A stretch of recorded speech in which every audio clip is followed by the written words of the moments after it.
Bismillahirrahmanirrahim. Assalamualaikum warahmatullahi wabarakatuh. Berjumpa lagi kita dengan saya untuk video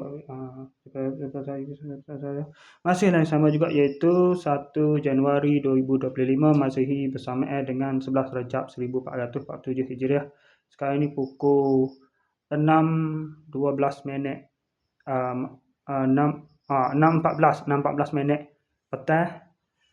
Seperti biasa untuk bahasa ni saya nak ayatnya saya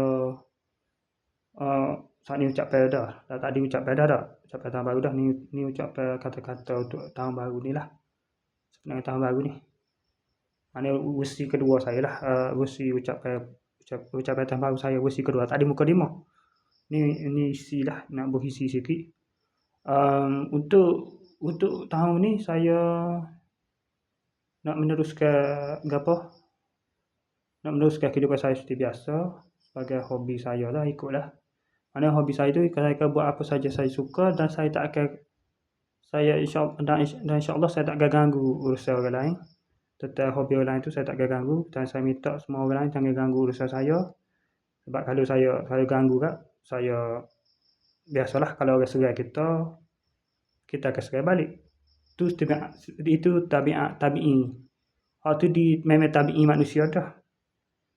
Tapi bila kita serai balik dia koyak. Nanti manusia ni. Muka perangai Malaysia.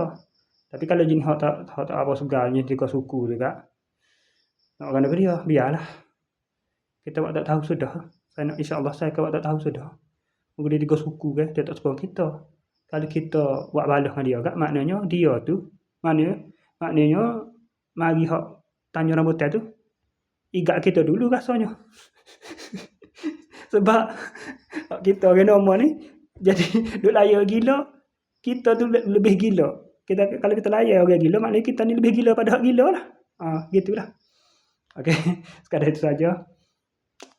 Okey, saya sekali saja untuk sesi video ni, untuk video kedua ni. Okey, tadi saya nak nasihat diri saya sendiri, nak mengambil muhasabah diri dan juga iktibar lah. Dan insya-Allah saya akan laksanalah visi dan misi saya tu. Dan saya teruskan dengan kehidupan saya seperti biasa. Saya tak nak kacau orang lain punya pasal. Buat orang lain punya hobi tu saya tak nak campur. Tapi kalau orang campur hobi saya, insya-Allah lah. Kalau saya bersabar lagi. Tapi kalau saya tak sabar, kalau saya hilang sabar, tak apalah. Akan berlaku lah apa-apa.